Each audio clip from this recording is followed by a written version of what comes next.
Cheers, Worcester. It's March 20th, 2018, and this is 508, a show about Worcester.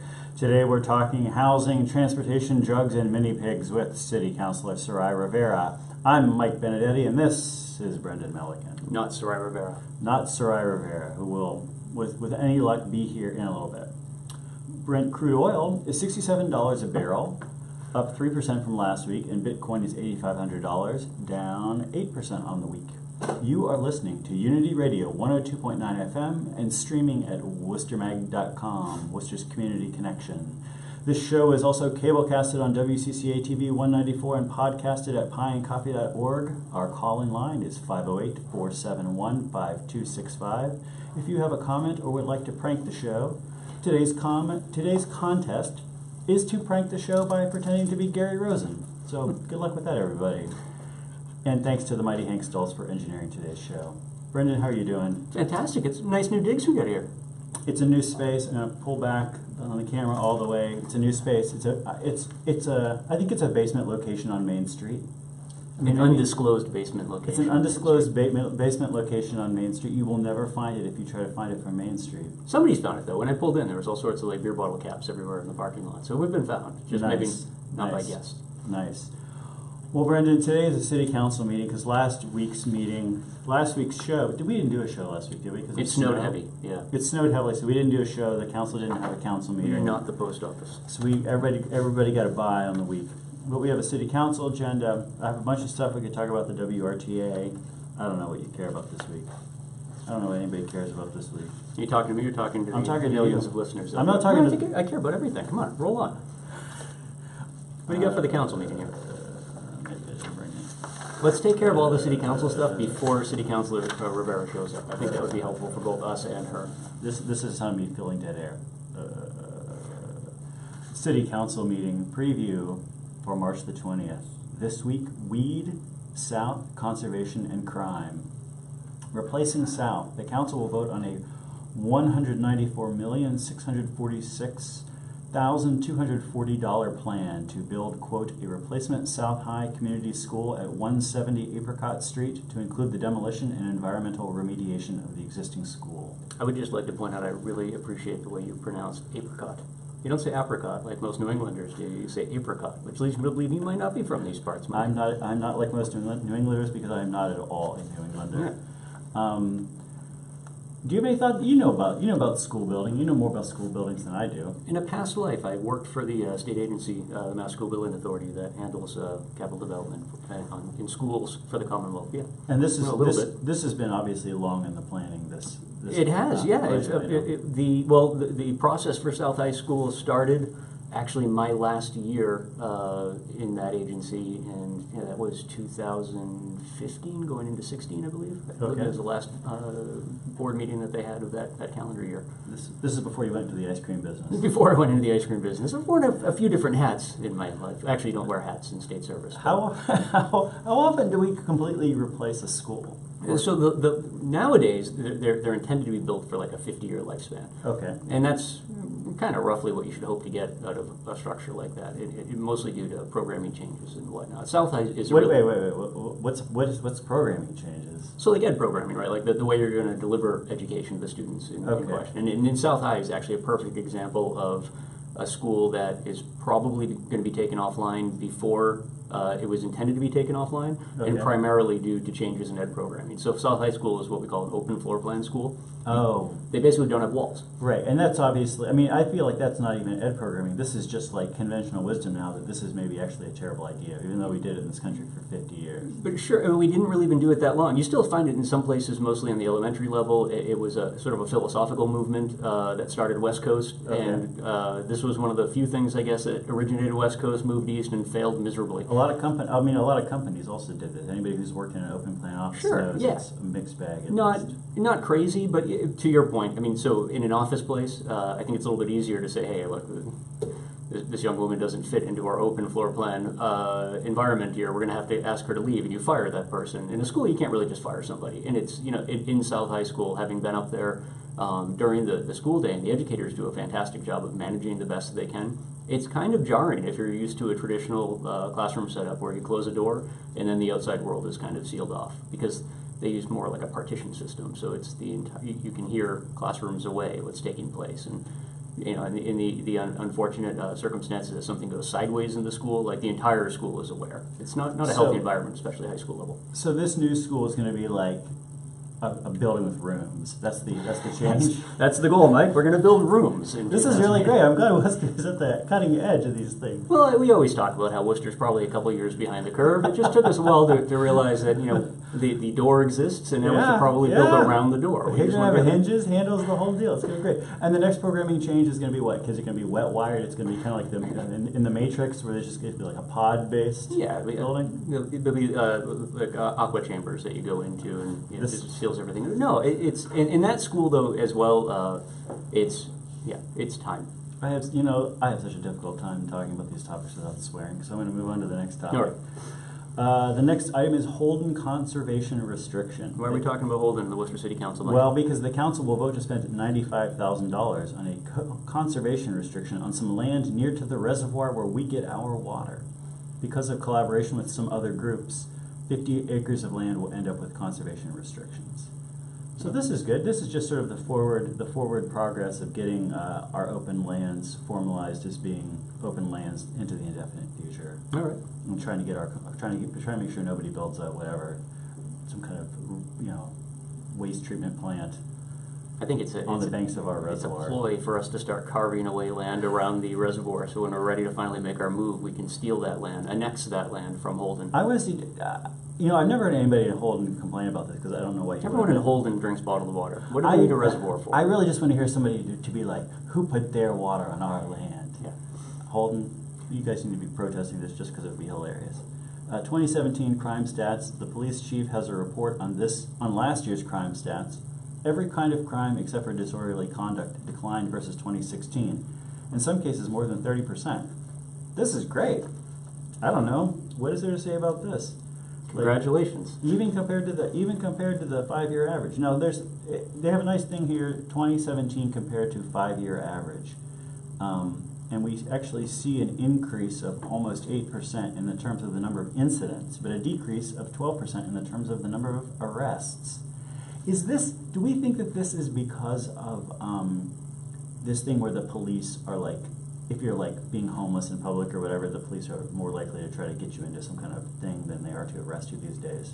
I'm curious less about what is the, well, let me step back. If I'm just going to be snarky, which is probably what you're looking for, then I'm going to say, this is clearly the result of former police chief Jem deciding that a half-inch was too long for a pocket knife and changing the regulations on pocket knives. We're going to talk about the knives in a month. Don't worry about that. I think this is one of those things that we should look at just superficially and be proud of.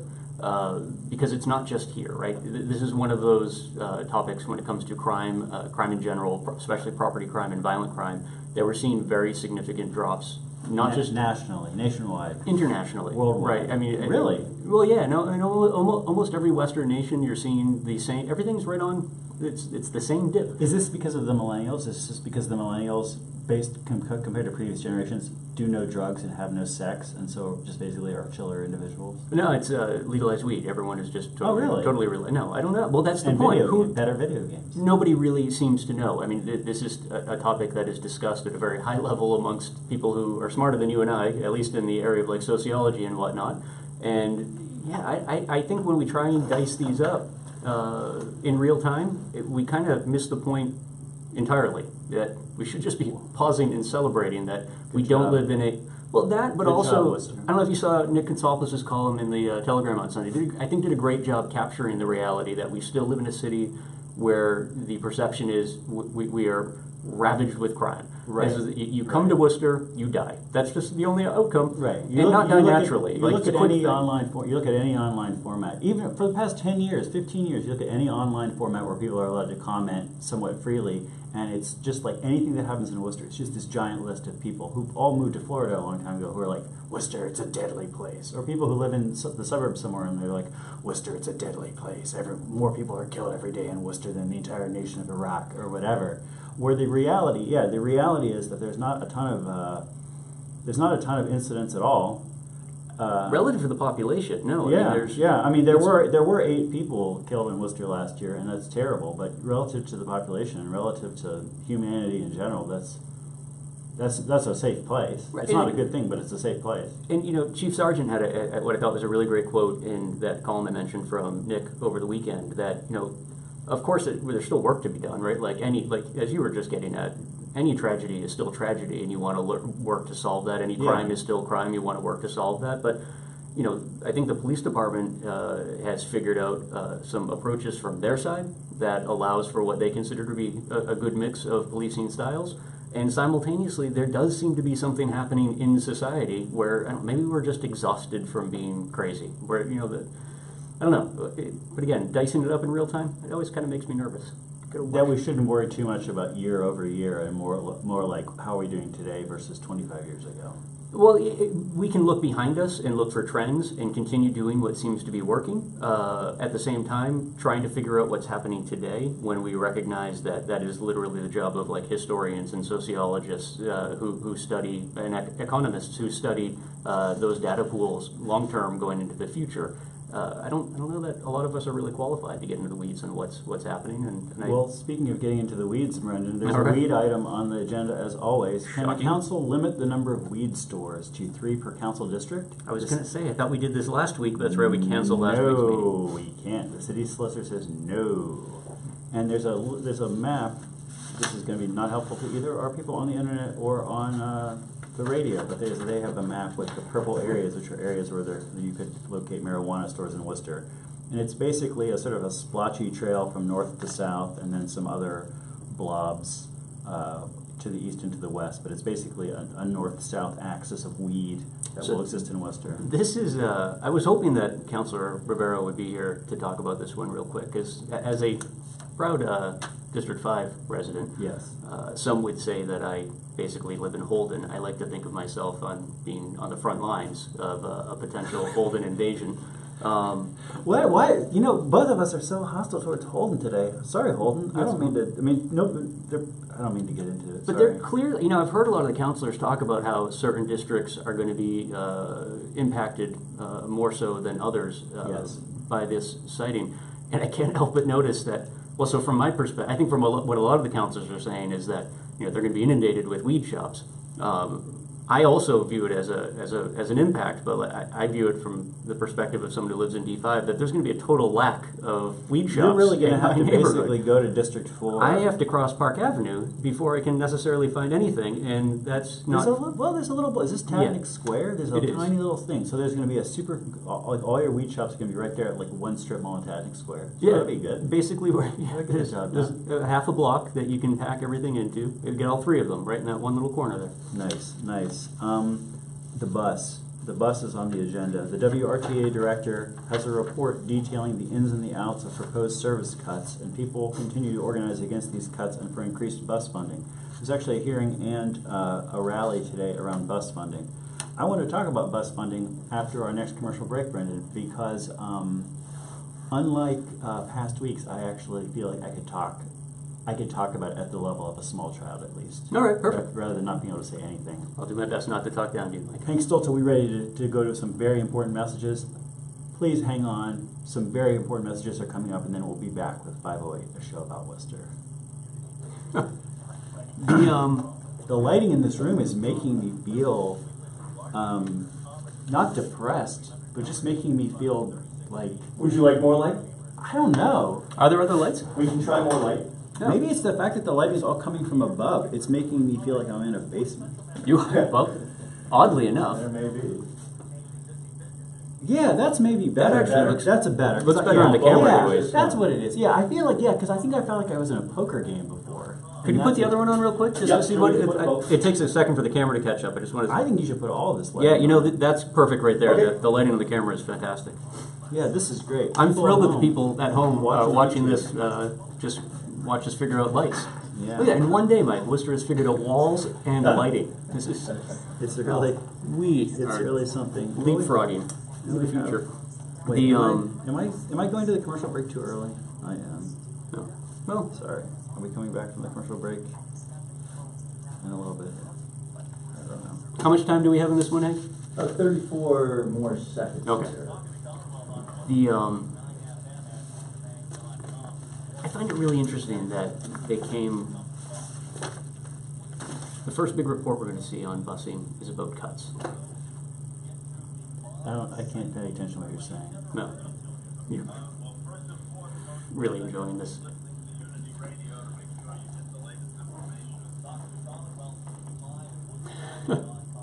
We're listening to some PSA and trying to get into the zone, people at home.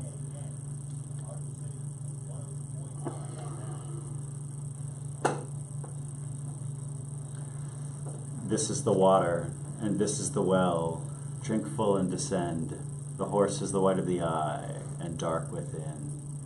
This is the water, and this is the well. Drink full and descend. The horse is the white of the eye, and dark within. This is the water, and this is the well. Drink full and descend. The horse is the white of the eye, and dark within. And this is Brendan Milligan. Hello, Brendan Milligan. How's it going, Mike? And this is Michael Benedetti. Hello, Michael Benedetti. Oh, I'm doing good. And this is 508 Show About Worcester. Today we're in a basement space, and the mighty Hank Stoltz is helping us figure out the lighting, because the lighting keeps putting us in these strange psychological moods that are affecting the show in possibly unexpected, if not bad, ways. No, I think we're good now, though. We're entering into like an anti-disco phase there, but I think we're making a rebound now. Nice, nice. You were about to start talking about buses. Oh man, oh man. Well, here's the deal. Here's the deal, dudes. Here's the deal, my brothers and sisters. There have been lots of articles about the WRTA and its financial situation, and I found them frustrating because they don't put the numbers in context where they make sense to me. At long last, the WRTA Administrator's Report has been posted online, and from that I've made some notes to help me out. Here's what I think I understand, Brendan. Massachusetts has 15 regional transit authorities. The Worcester Regional Transit Authority has 37 members and a service area of 500,000 people. Worcester City has a 40% vote on the WRTA Advisory Board. So for fiscal year 2018, the WRTA anticipated a $1.1 million deficit, and so in June 2017, we made cuts and increased fares for the first time in 8 years. We saw ridership drop 13%. Nationally, bus ridership has dropped 10% lately.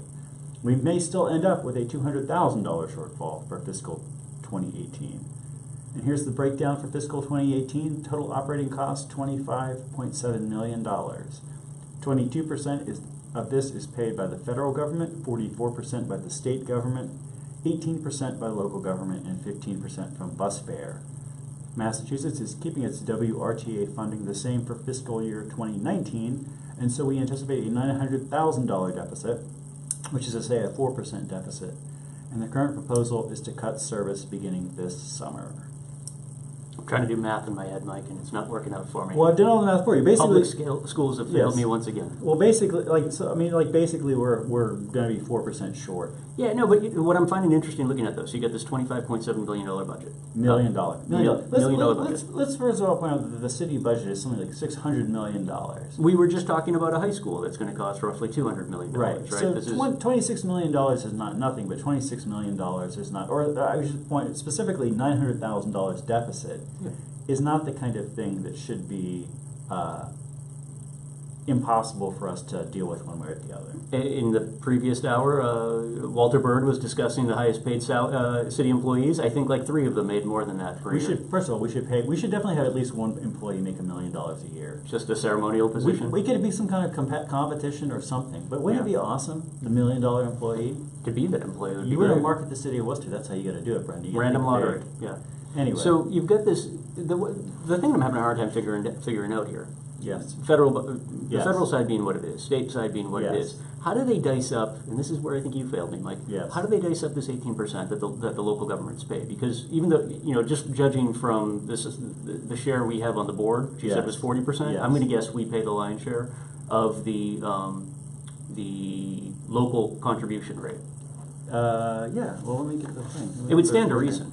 Say something so we don't have dead air. No, and I guess I'm thinking off the top of my head here, not to be unfair to the surrounding towns, but that would seem to be the place that you'd probably want to start looking at reeling back the service back into the city, because one of the things that I find unfortunate is I think we could agree as Worcester residents that our public transportation system is lacking and lacking terribly.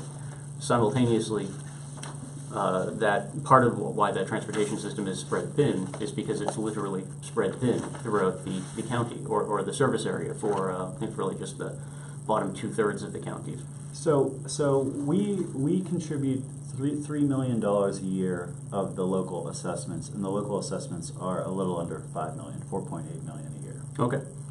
So we definitely pay the big chunk, 75%, give or take, of the local assessment amount. And that seems relatively low too. 3.1 million that we pay. I mean, a moment ago we just hired somebody in the city for $1 million. Right. That's that's not even what we.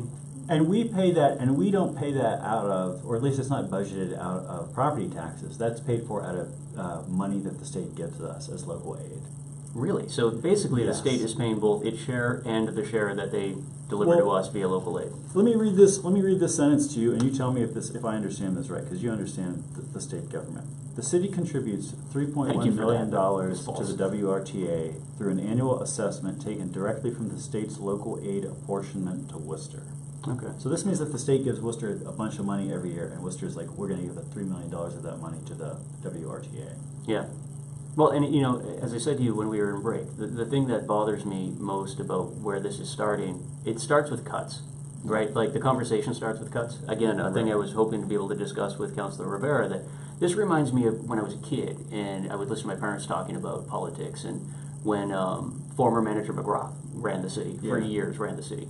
Yeah, we had these weird budget cycle events that were very predictable, right? And they always joked that it was McGrath's rabbit in a hat, right? Like you always had these dire budgetary predictions. You know, we need to make all these changes, and then suddenly the money just appeared towards the end of the cycle. You always have this little political drama. Yeah, but in the past, you know, it was, you kind of secretly knew that the money was behind one of the doors, and this wasn't like Monty Hall. We were actually going to open all 3 doors. It was really about bargaining around something else, and the bus thing would get figured out. I'm not seeing that here, because this is actually a service that, even though while the wheels on the bus continue going round and round year after year, the reality is there are fewer buses and fewer wheels every year. So the folks that actually would, whether you rely upon public transportation or you would like to see enhancement of public transportation, which I think would probably capture a significant, if not most, people in the city, that is, you know, the outcome is poor. The outcome is not in your favor. Well, and I want to speak about, as far as service cuts and whatever, that I just want to make sure people are not under the impression that the WRTA cuts service every year for decade after decade. Like, reading the timeline in this report, it seems like there have been expansions, there have been contractions, and last year just happened to be a year where we did a contraction for budgetary reasons. But that, you know, service does change, but it's not like we always reduce service. It's just that we sometimes reduce service. Yeah, but is that something that we should ever be reducing? Until we figure out a better mode of transportation? I mean, right, I mean, this is like the thing with South, like, we discovered doors, maybe we should do it. All right, we'll do it. And like, you know, but I don't know, I mean, you know, Connie Lukes always likes to talk about Uber around this. You know who else likes to talk about Uber around this? You and me. And, but I really don't know exactly how, you know, Uber solves this problem. I don't think Uber does. I mean, I use Uber in the city all the time. I used it yesterday, and I had an insane person driving me, and I was terrified, basically curled up in the fetal position on the floor of a nice SUV traversing the city of Worcester. That's not really the experience that I want. I would love a more predictable experience. And you know, I've said this to you before, like during the warm weather, I tend to move over to my bike just because it's a straight shot for me from home to work or whatnot. But in the process of doing so, whether I'm driving, I'm on my bike, I'm walking right past bus stops. And that's part of the problem, right? Is like, I live in a residential neighborhood that is a giant pain to get through, not only because everybody from Holden decides to drive through Tatnick Square at the same time, but because we all drive through at the same time. It's the perfect framework for what you see like out in Boston or New York, where there is almost like a donut service, right? Like the outskirts of the city are being drawn into the city via public transportation, so you can just take those cars off the table. Yeah. And yeah, it just seems like we miss that. You mentioned that we don't always do cuts, but the reconfiguring that we do, I think oftentimes could be viewed as a cut, because we might add service in areas where ridership is highest, but we don't necessarily give ourselves the opportunity to play with it in areas where ridership may be low, but with fostering the right changes in culture, we could see an increase, and then see an increase in fares, and maybe one day not even be having budget conversations because it's a self-sustaining entity. You know, like Uber.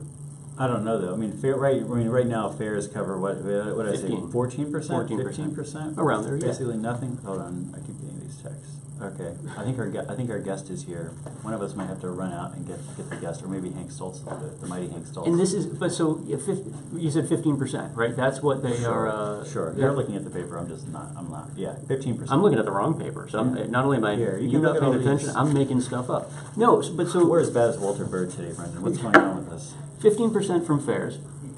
But we've talked about this before too. It's not like this is our only pool of transportation money, right? Like we've also got big dollars attached to school busing that conceivably is a parallel system. There's a lot of room in here where I think that we could be doing better in terms of both growing the system, providing more revenue for the system, and making sure that we're changing the culture of transportation in the city to be less dependent on cars and more reliant on public transportation. I'll be excited to see how this works out. We're about ready to go to our next important commercial break. Our next important set of messages. Here they are, ladies and gentlemen. Even more important messages. Please hang on because 508 will be back in a little bit. How are you? Hi, how you doing? Good, how are you? Fantastic. Yeah. We're turning this one over to you. We're talking about busing. Oh, God. You're not tired of that yet? I'm not even the expert on that, but... No, but I mean, I think We're recording this, by the way, so don't say anything. I'm not swearing. I'm just being saying. I'm perfect. just letting her know. Oh, yeah. Well, it's good that you know that. But we have, I mean, you're like the only person that really seems to have talked about it much on the council, right? Oh, Gary Rosen's talked about it as Yes, well. but he's lost interest. Now he's worried about people paving over driveways. And that's a joke. It's okay. Come on. You might want to raise that microphone just a little bit. This one here? Sarai. Oh, okay. You guys I actually do care that. about the whole pavement of driveways. No, but yeah, no, he's brought it up quite a bit as well. That's the thing that I still get confused about. I mentioned to you that email I sent to you about a month or so ago. We were just starting to talk about it, or I was just starting to mumble about it. The amount of revenue, the amount of money that still exists in the public school busing side of things, which is totally necessary, and there's always going to be certain aspects of the public school busing system that needs to stay intact, especially when it comes to special needs or choice issues or whatnot. The fact that we still watch that number grow every year substantially. And last time I looked, I think it's like 15, 16 million. It's pretty astronomical. Yeah, and you get this parallel system, and I don't know, I feel like I've been saying this for 10 years now, and people always tell me, I think that's why I emailed you, is like, you always have one person say, well, there's federal guidelines. So, Yeah, and there's a couple who's actually brought up the issue of the transportation council, because also, like, it's on the school side, so I'm not really sure, like, the whole dynamics of it, but, like, the question of it, of, like, how much of that money goes to, like, to the charter schools and even private schools, you know, the transportation, which is like, why is that in our budget? Right. Wait a minute. well, that's kind of... Okay, we're coming back in. Thrill of a lifetime. Get your tickets and come in. Killers of the Amazon. Can devour a cow in a matter of seconds, can leave nothing but the bare bones. First time shown in your city, and you may never have the chance to see it again. Alive, alive, alive, the deadly piranhas. $10,000 reward, if not absolutely alive. Never before shown, and you may never again have the chance to see it again. The most terrifying flesh eaters from the deep. Brendan Melican, myself, Michael Benedetti, and City Councilor Sarai Rivera. Welcome to the show. How are you doing? Look at that intro. I know. Impressive. I love this. Very part. impressive. We're also going to talk about tiny pigs today. We were just talking about the bus in Worcester and running down all the statistics. The one remaining bus. The last bus in Worcester. And you have been someone on the council who's been very interested in this issue. So, like, what should we be doing? I don't know. What should we be doing? We're looking at, we're going to have this $900,000 shortfall next year, 4% deficit. I mean, aside from continuing to lobby the state for this money, what should we be doing public transit-wise in Worcester? I mean, I think that the squeaky wheel gets the oil, right? I mean, and historically, whenever there's been something that has affected a community, the only way to be able to get some sort of attention is to have kind of public display to say it's unfair. And so really looking at within our city, so it's unlike kind of other cities, but here in Worcester, people who generally take public transportation, it could be for reasons that they want to kind of like eliminate, their carbon, footprint. But the reality is that most people who take transportation is because they're from a lower economic status. Yeah. And that's their way of getting to and from, right? Like young people, older people that cannot drive anymore, and other people who cannot maintain a vehicle, do not have the financial means to maintain a vehicle, which would be very costly. Yes. So again, it comes down to kind of these a marginalized community, right? It goes down to marginalized community, and so historically, marginalized communities are usually the one that get kind of put on the chopping block. So it's going to take kind of saying, listen, if this is going to go away, it definitely is not going to go away quietly. And so, I mean, I think it's, the concerning of this is that we're the second largest city in New England. And Right. part of the difficulty we've had is really having like a really functional public transportation. And so feeling like that people don't use it. Well, people don't use it because they don't feel it's reliable enough, right? Because if they felt that they can get to and from easily, then probably more people, even probably people that normally could drive, probably would take public transportation. When I travel outside the city and when I travel in other countries outside the city, even though I can rent a car, 9.5% of the time, or 9 out of 10, I use public transportation.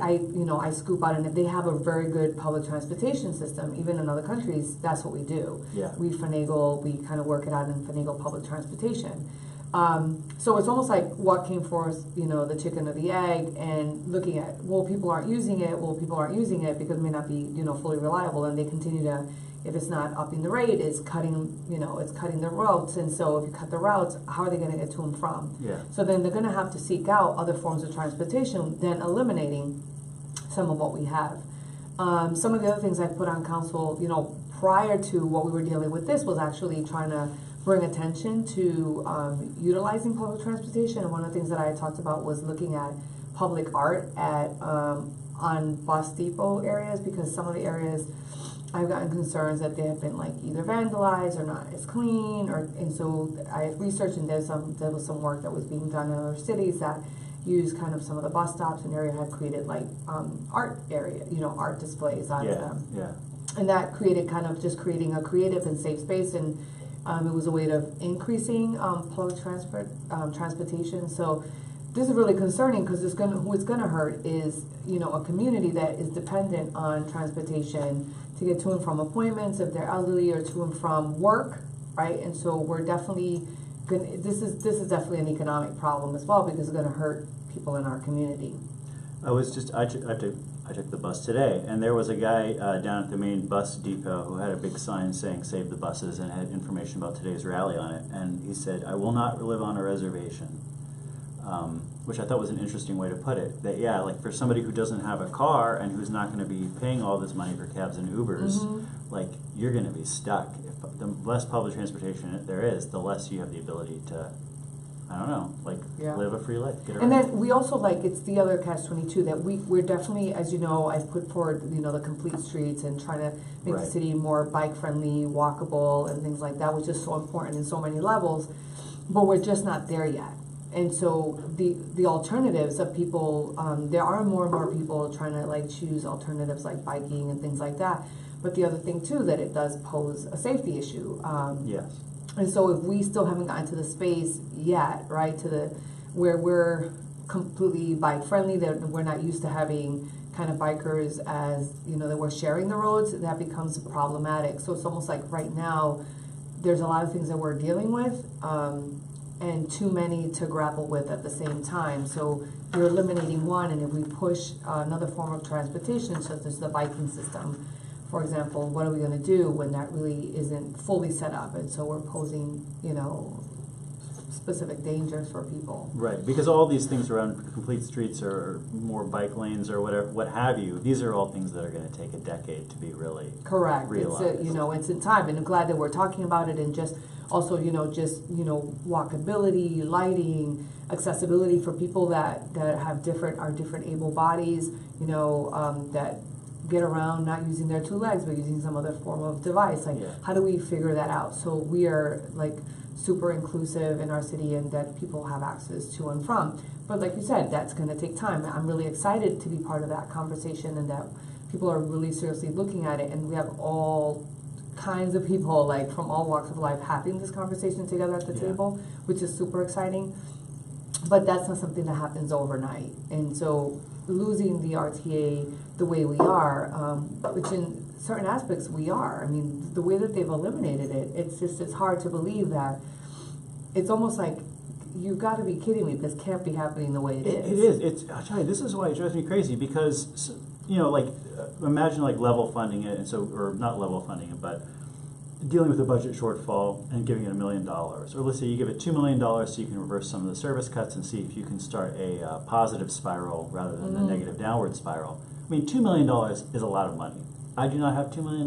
Nobody's lining up to give me $2 million. But like in the state, in the big picture, in the city budget, in the state budget, $2 million is like nothing.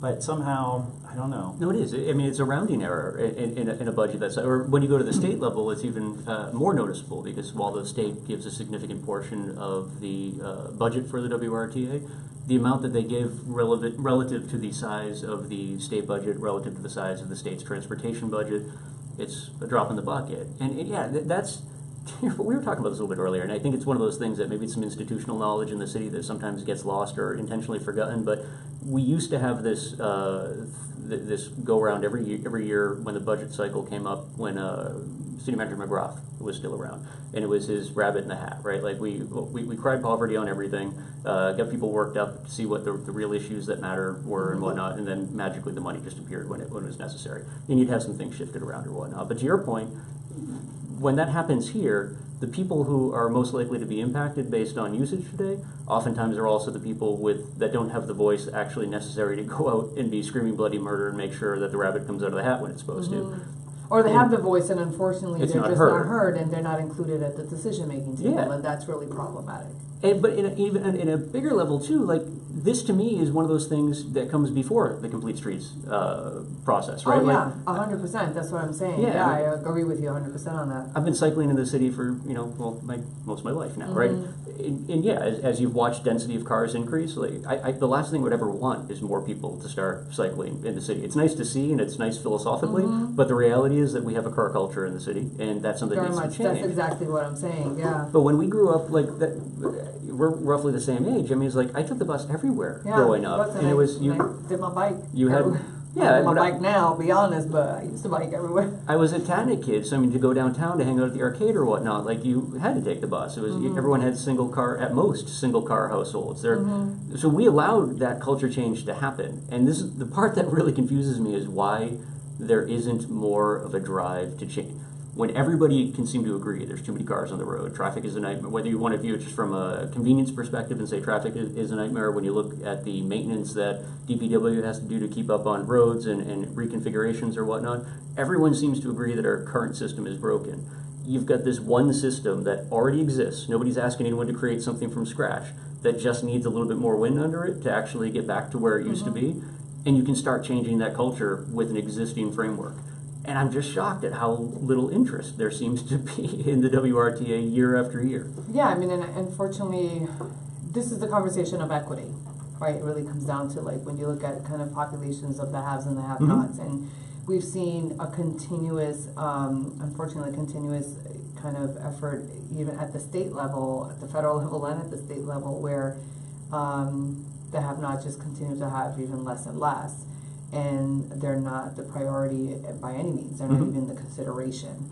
And so, if you look at this, even at the state level, to think about this, to me, my question is, why isn't anyone really kind of having strategic planning to say, it just seems like the conversation is just money, money, money, which I get it, we need the money. Right.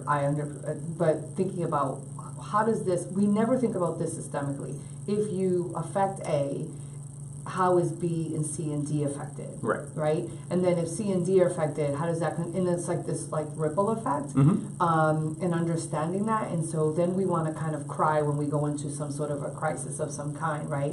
When we're seeing increase in crime because people are not able to work, and you have an issue of poverty, and you have desperation, and you have, you know, kind of just perpetuating, you know, this kind of like I don't care system, and not understanding that one affects kind of the other. And so right now, when you go to some of these meetings, and some of these folks that are affected with RTA are people who financially are at a lower economic status, and that's very concerning. That we should be thinking, okay, what is the need, and if this is taken away, how does this affect people?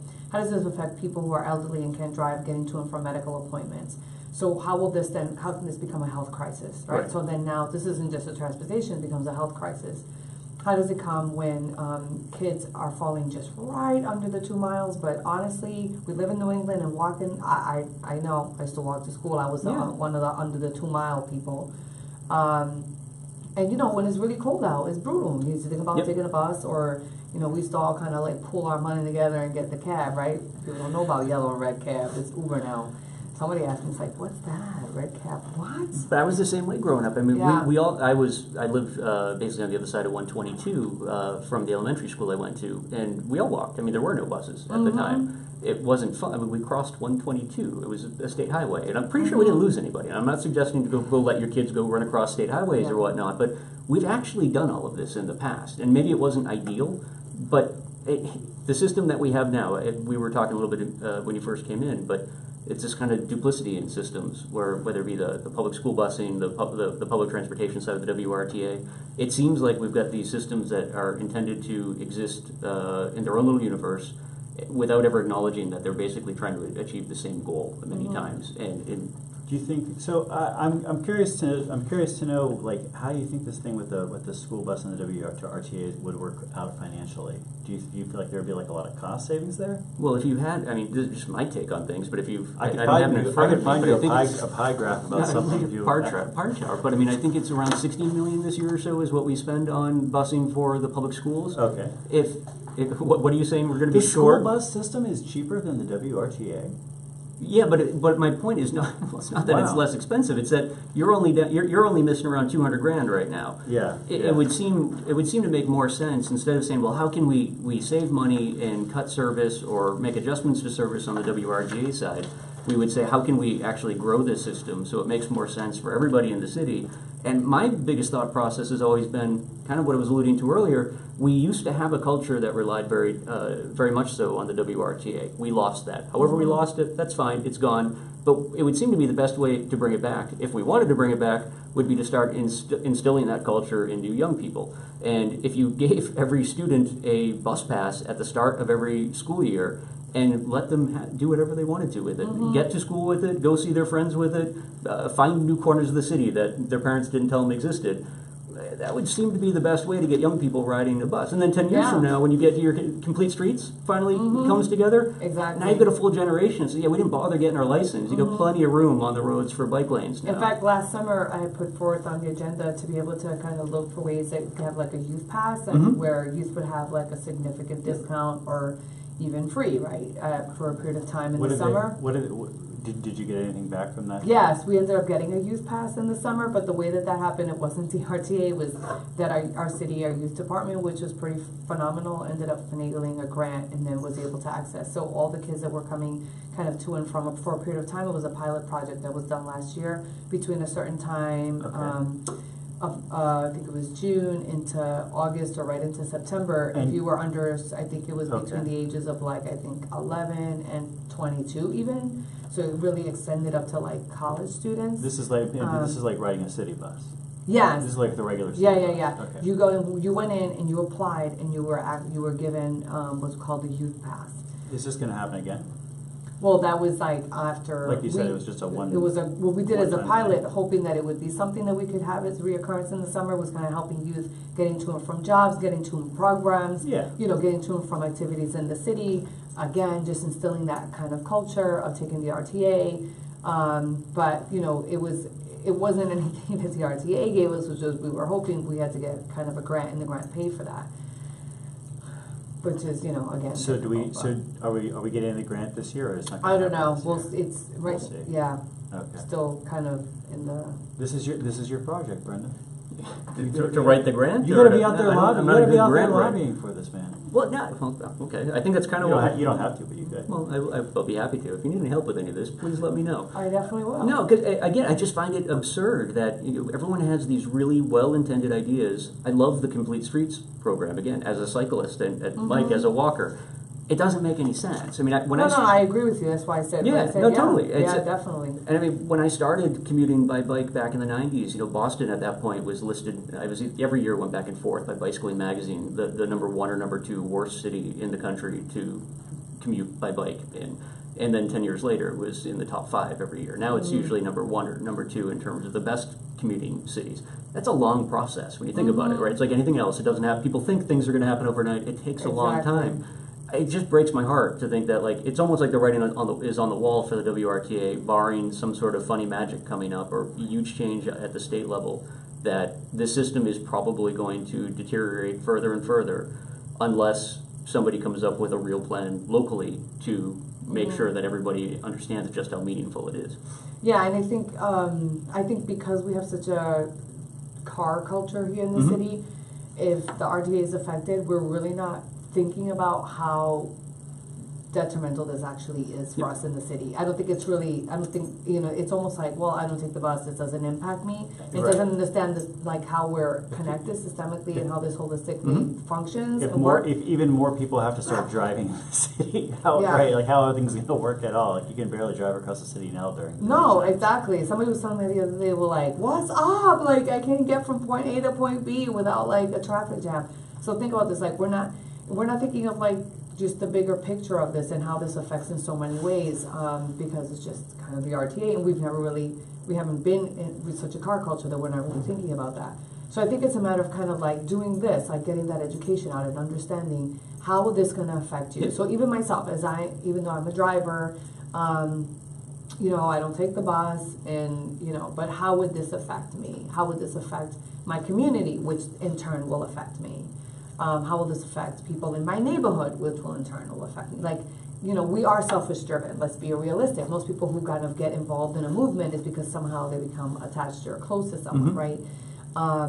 And it's not until you kind of begin to identify with something that you kind of do this. So I think if we can get this message out for people to understand why is not having a functional RTA within the city of Worcester is going to be detrimental for our city. If we can get that message out there, that's going to be really helpful for us to be able to combat that and get people to pay attention to say, this it's not just like, this is what's wrong, this is the cuts, this is kind of the status quo, this is what we're going to have to do, it's done, that's it. Case closed, next item. We have to kind of figure this out. I'm going to get in trouble for this, but as a I'm not chamber... gonna get in trouble because I have to cut you off because we do have a come on. commercial break. Hank was, roll, I yeah. thought They're on- Hank was sleeping over there a second ago. We don't have to go to break. Ladies and gentlemen, after these important messages, the 508 show will be right back. The I don't mind saying something here. Has the chamber spoken up on this at all?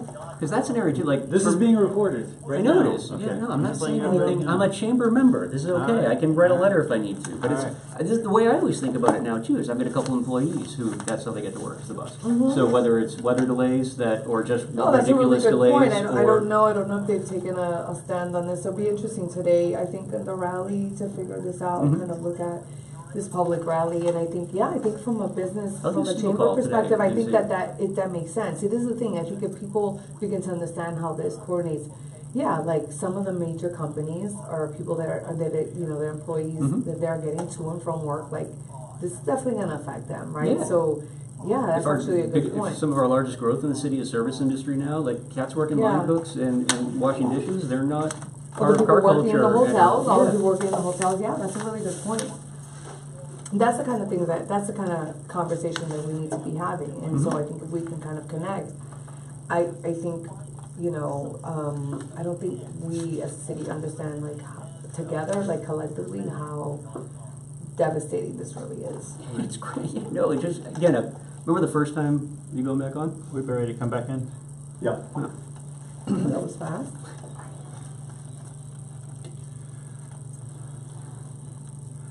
Everyone loves him. He's all alone in the world. His mother and father weighed several 100 pounds, but little Ernie was born to be a mini pig. No bigger than the palm of your hand, no larger than a telephone. Born to go through his entire life as a mini pig. One day I'll be able to read this whole thing without laughing. Yes, the smallest pig in all the world, and here he is right now. Come in and see him now. Just 1 pound of bacon on the hoof, alive and here now.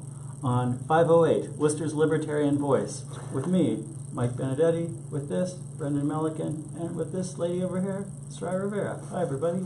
You had me at bacon. Oh my! You know, I was reading up about the mini pig, and so these are all like old time sideshow things that I'm reading here, and I think that the idea is that you just take a smaller breed of pig, you take a newborn pig, and then you say to somebody like, here's a super tiny pig. It will never get any bigger. It's like a bone-sized pig. Like people, you can buy these right now online. These mini pigs. But they're not mini pigs. No, well, if you Google this, everybody's like, don't buy this. It's just a tiny pig. It's going to get giant. Don't think you're buying a tiny pocket pig. But you were just in for the pound of bacon, though. So it was that you're probably not going to worry about it getting bacon on the hoof. You know, this gets to this question that we had previously, Brendan, though, which was like talking about how there was a time in this country when you could make some money by having a tank of piranhas and bringing it around, whereas now any pet store has a couple of piranhas. But apparently there was also a time in this company where you could go around with a newborn pig and make money. I thought everybody had like pigs on their farm. Well, not in the cities, maybe. I don't know. Who knows what's going on? Anyway.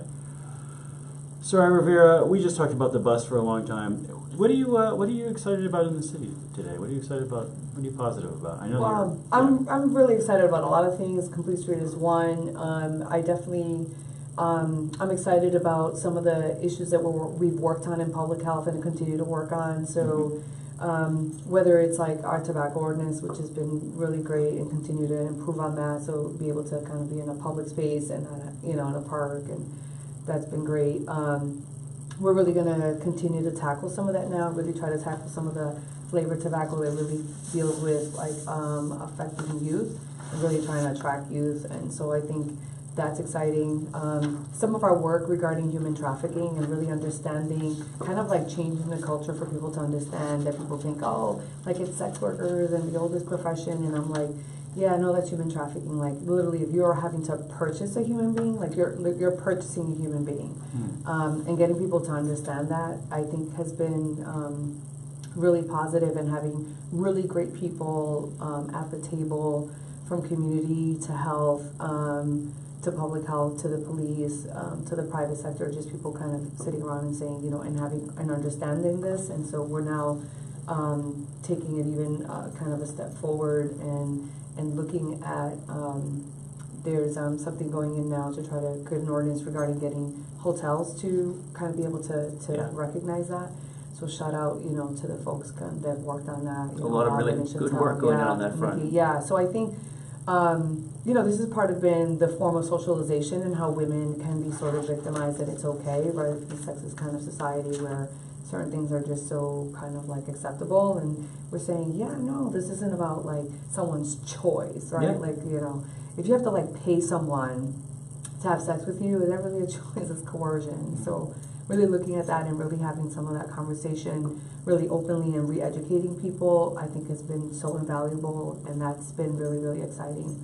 I think, one of the things that I've been working on with some of the people from the Worcester Labor Coalition is kind of this campaign that we want to be talking about called Worcester Works, which really talks about economic and racial equity. And so understanding that we as and Worcester, we're really excited about the economic thrust and everything kind of moving forward. What we want to make sure is that if we're economically growing, that all people are economically thriving. And one of the things that I think is really important to me that I'm excited about is being able to have a conversation about race without people having kind of like be all bent out of shape. So one of the things that we were able to do in public health is when we looked at the community health improvement plan and the different domains, that we actually had one of the sections on the issue of race and how race and racism really, how it affects health, right? Which is a reality. There's like tons of studies on this, on racial equity. And if we look at this, one of the goals that I have this year is actually that we do that regarding economics.